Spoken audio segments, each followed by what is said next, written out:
Uh, what, you guys have been out since early May or so with the Lamb of God and Clutch. How's it going so far? So far, so good. Um, we've been kind of all over the country. The routing's been a little wild. We've been doing some festivals with these guys as well. So because of that, there's a lot of driving in between the shows. But it's fun. Tonight we get to do a proper set, you know. Right on. I noticed you guys in New York a couple of days ago. That's some pretty crazy routing going on there. Yeah, crazy routing. I think you guys go to Denver next. Mm-hmm. Red Rock's is always that where you guys play. It's going to be beautiful. It's always an awesome place to play. I was talking about the new album, Psychic Warfare, a little bit, which I love, by the way. Thank you. Fantastic. Seems like a kind of an adventure or travel theme with the songs. Some of them are located in Virginia and California and even Texas. Was there any particular inspiration in this album, or does it seem like some kind of a concept album in that way? I think that sort of conceptual part of it kind of came about once we started to sequence the record. It kind of was an afterthought. Neil writes all the lyrics, and I don't think that he had that concept in mind when he was writing the lyrics for the different songs. That was sort of just something that kind of appeared as we started to figure out how to put this record together, which to me is cooler anyway. I think that gives it more of a depth to the story, and it allows the listener to maybe, read his own detail, his own ideas into the story. It really kind of runs the gamut. The album does between, I can say Delta blues, Texas blues, all the way up to hard rock and a little metal in there. And yeah, we like all that stuff. You guys toured a lot on the Earth Rocker album. Seemed to have a lot more of those up-tempo songs. As in previous albums. It seems those up-tempo songs kind of ran over onto this album. What was your take on that? Well, we learned a lot on the Earth Rocker recording and on the tour as well, learning to play those fast songs. We've always had up-tempo tunes. Earth Rocker was one of the first records that we did that was consistently upbeat. And so in order to get out there and play those every night, you kind of had to learn that style. For us, that's a great thing, though. I mean, we enjoy challenging ourselves. We took some of that, some of those concepts, some of those ideals of playing those sort of upbeat, fast songs, and some of that stuff related to what we did on Psychic Warfare. Sure. Like I said, it's a great album. There's a lot of great songs in there. One of my favorites that I've been listening to a lot is "A Quick Death in Texas." Kind of has a ZZ Top-esque feel. It's funny that it's called "A Quick Death in Texas" at the same time. It's no doubt a Clutch song through and through. Would you agree this is probably one of the more diverse albums? I think it's certainly more diverse than Earth Rocker was. We knew going into it that we wanted to make a more dynamic record. We wanted to try experimenting with some stuff. But there was also some things off of Earth Rocker that really resonated not only with us, but with the audience. So we tried to mix this one up. We tried to have some of that upbeat energy and at the same time, get into some more blues stuff, more funk-based stuff. Definitely. You're a fantastic drummer, by the way. Your jazz style and your intricacy of playing, I just love to watch you play. Thank you. I know Psychic Warfare has been doing even better than Earth Rocker was, debuting at number 11 on the top 200, and then up to number 6, and number 1 on the rock and hard rock charts. How do you feel about that? Did you really expect it to happen? Did not expect it to happen. It's tough times out there for bands, and not a lot of the number of people who buy records is obviously declining. So we went into this, with very conservative hopes. We wanted it to do well, but we had no idea that it was going to come out and do as well as it did. For us, it's very gratifying, mostly because we did it on our own. This is our own label. We have a warehouse, and in between tours, when I'm home, I pack up pallets of vinyl and I ship them all over the world. Sure. That really happens. It's amazing. So we were especially proud to be able to do something like that. And your own label, that's Earthshaker. That's Weathermaker. That's right. Weathermaker, and that's a label that we put that label together primarily to put out Clutch music. We have experimented with some other things, but really it's just a tool for us to get our music out there. We learned a long time ago that signing to another label was not an option for us. Right. We needed to really create our own thing, and I'm so thankful that we did. We're still learning, It's getting better. But man, it's the best feeling in the world. And I'm sure it is a lot less freeing than the total politics of a huge record label and what comes along with that, them throwing money down. And you nailed it. A lot of politics going on, a lot of conversation that has very little to do with music, and that's no fun for me. Yep, that's exactly right. Well, let's talk about Jean-Paul a little bit. You studied with legendary Walter Saub. I did. Out of Washington, D.C., right? Yep. I guess I've read a little bit about him off and on through the years. He's quite a character, almost, Yeah. a little pushy, and some people will say quite abrasive. Yeah. Yeah. But I also know that he was a fantastic jazz drummer and instructor and band leader, and there's a lot of people who looked up and respected him. Can you tell us about the experience how he helped shape your playing? Sure. Walter was a great teacher in a lot of respects. He taught me how to read properly. He taught me how to play time and think about what it really means to play time.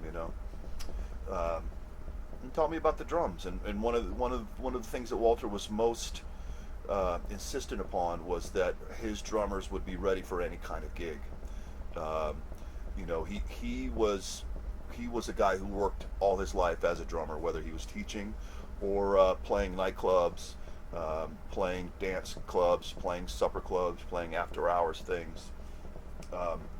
He wanted his drummers to be able to play any kind of style and be ready to play any kind of style. So that has helped me tremendously, because although this is my main job, and I do hundreds of gigs with Clutch, still knowing that I could play another kind of gig for me is very reassuring, and it allows me to experiment when I'm with Clutch too. I can play anything I want up there. Sure. I can do a jazzy thing, I can play reggae stuff, I can play funk stuff, and that's the way Walter wanted it. He wanted you to be a very sort of versatile drummer.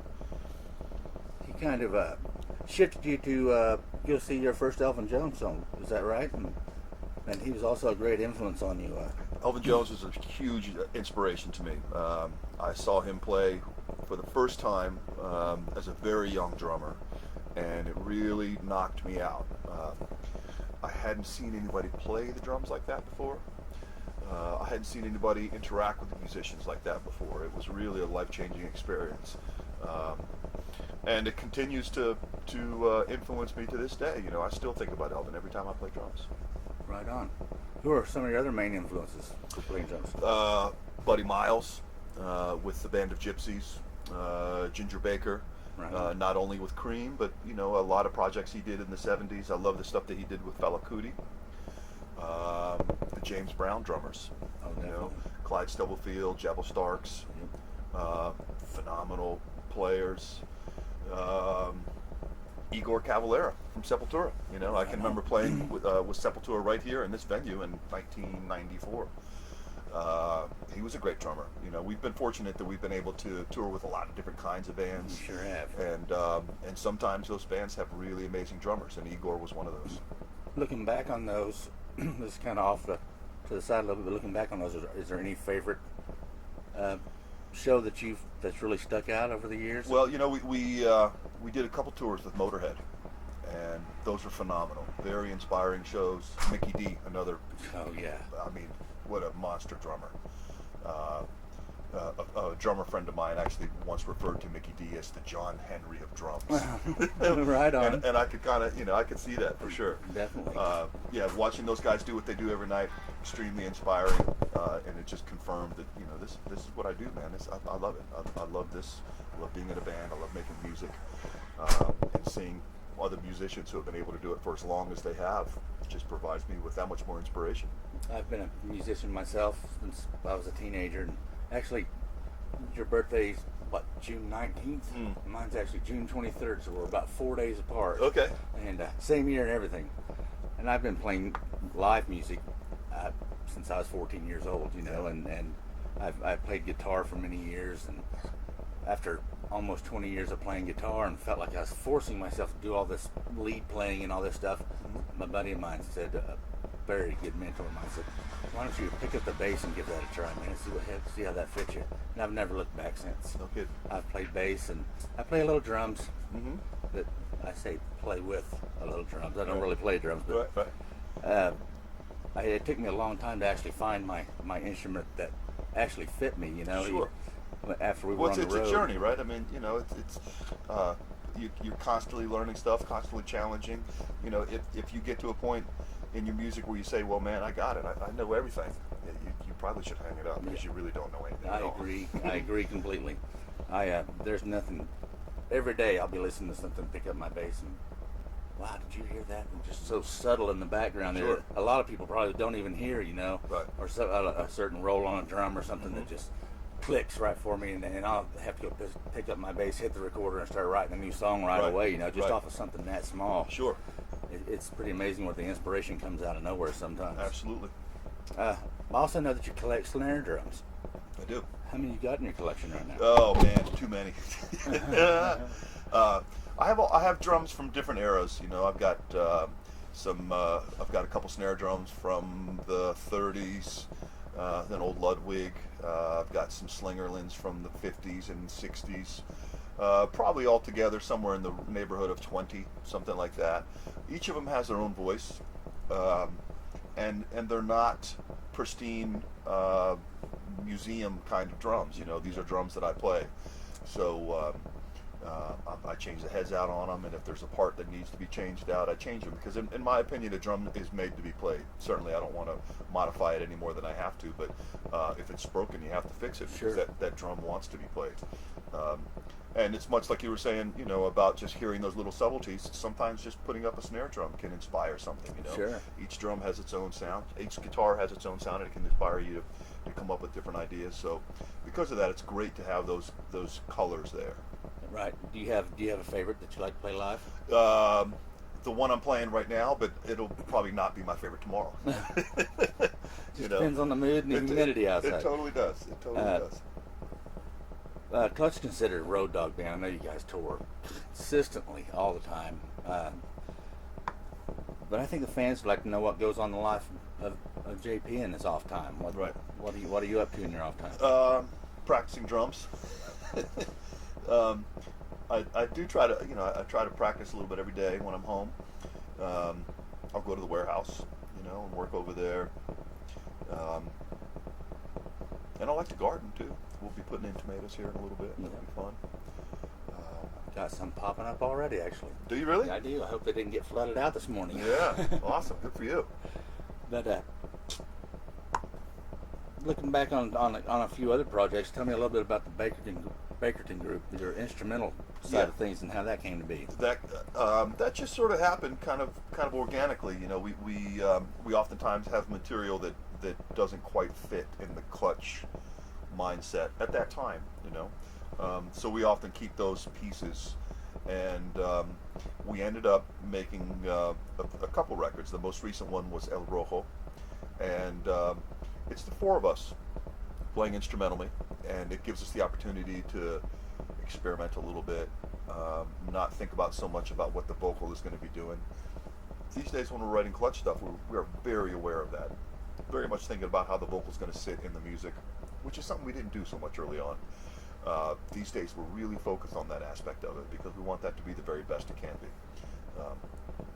With the Bakerton group, we can flip that mentality completely. Sure. And so it's a good exercise, a good mental exercise, and it's fun. Yeah, it's a good time to try other things that's like you said, it's not in the realm of Clutch, and Right. And you might have heard something subtle and sit down and figured out a new beat and say, hey guys, this Yep. might be something we want to try with the Bakertons, you know. Yep. What does the rest of 2016 hold for Clutch right now? A lot of touring. We'll finish this thing up. We'll go overseas in August. Do a lot of festivals over there. The festival scene in Europe is thriving. The rock scene in Europe alone is thriving. It's It really difference is. between night and day. It is, and I'm not sure exactly what the difference, why that is. I just know that people really they hold music in very high regard there. It's an important part of daily life. Sure. And maybe more so here in the States. And I think because of that, these festivals in Europe are really taken off. You know, there's a lot of people who go to those things. But I will say that we've on this run especially we've hit a lot of festivals, and that the festival scene here is coming up quite a bit too. So It has in the last 5 years or so, just here in the Midwest even, with Rocklahoma and Rockfest and Rock on the Range was going on, last weekend, and Right. and those they've really gotten a lot larger. Where they started out when I started going to them 6-7 years ago, there was 15-20,000 people. Now there's 70-80,000 people attending. Sure. And we're always great lineups, and it's always good to see the diversity at the festivals as well. Mm-hmm. I know you guys each come up with your own set list every night. Is that right? We do. We change the set list every night, and in fact, I think tonight is my night.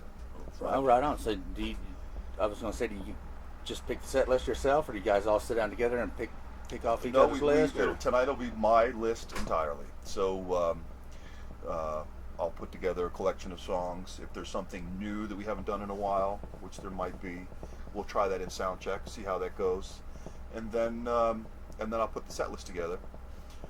Tomorrow night will be Neil's night, and then Tim, and then Dan, and then we start Still again. rotating. That's pretty awesome, man. Yeah, You it's cool. kind of get the order you want, and And that way we have a wider variety of songs that we're pulling from, and it really keeps it from being too much of a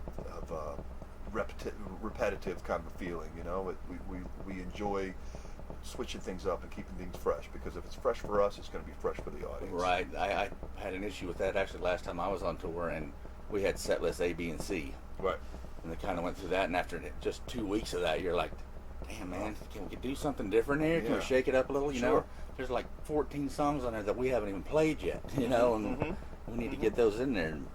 Sure. Do you see a lot of the new stuff on your set list? Are you guys leaning Absolutely. towards that? Sure. That's always the case for us. We always put new stuff in the list, probably more so than a lot of other bands do.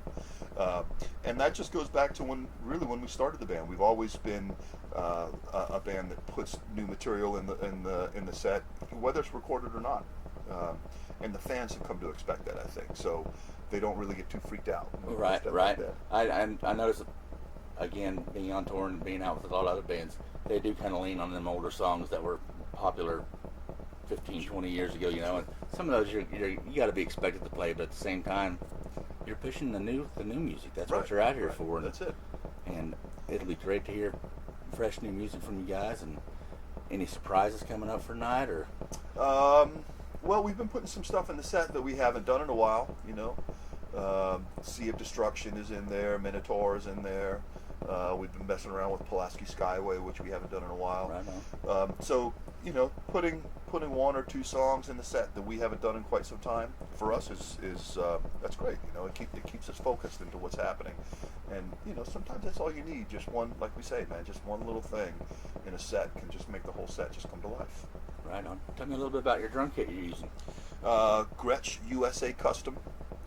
It's a new Gretsch kit, and the dimensions are 1626, 1014, and 1616. And the snare drum I'm playing right now is 5.5 by 14, and that's wood. I use a lot of chrome over brass snare drums. That's kind of my go-to sound. Sure. Although this wood drum on the last few days has just been sounding really good. I've been getting along with that. I'm sure that'll change. Yeah, the over brass drums kind of have that marching. You can get that marching band pop out of them. Where Right. The wood is more of that heritage sound. Yes, that you, absolutely. So, it's fun. It's fun to have those voices available to you. It is, and it's fun to switch it up. Do you carry 2 or 3 different drum sets I with do. you? Well, I carry the stage kit and then a practice kit, which we'll set up in the trailer. And I'll spend some time out there just thinking about drums, warming up a little bit. Mostly just getting the brain thinking about stuff. Sure. Getting on track and Yeah, just trying to be a little analytical. More and more. My warm ups consist of sort of just quiet playing where I'm analyzing stuff. I'm trying to think about polyrhythmical things maybe, or just different conceptual stuff. But it's less and less just slamming the pad. And Sure. Because to me that it's really all up in here, man. If this is happening, then the stage is going to be happening. Right on, man. I got one question that I've been asking everybody. Mm-hmm. The internet's thrown a horseshoe into everything as far as music goes, Yep. and sales and stuff like that. Do you feel that the internet has kind of been the cause of the the decline and a little bit of the death of rock and roll in the United States? No, I don't think that's the case. I think certainly the labels have lost out on a tremendous amount of revenue that they once had. I think there's still just as many music fans out there, possibly even more than there were before. You gotta think of it as a tool, and if you can cultivate a fan base that's passionate enough, there are people who still buy albums. That still happens. I'm one of those people, just because I'm a musician and I know what it feels like. Right. I don't want everybody downloading everything I've got off the internet, and even though it's out there, it's still for sale, and that's what I come to expect. So it's a tool. It's never going to go back to the way it was. So it doesn't do any good to say to yourself, "Well, I wish it never happened," because it happened. Well, there's those bad aspects, but there's so much more good aspect with the social media and sure, being able to communicate and actually reach out so much better than hearing it on the radio or somebody in the next town saying, "Hey, Clutch is going to be here. Did you hear about that?" No, I didn't. Well, now the social media is there too. Right.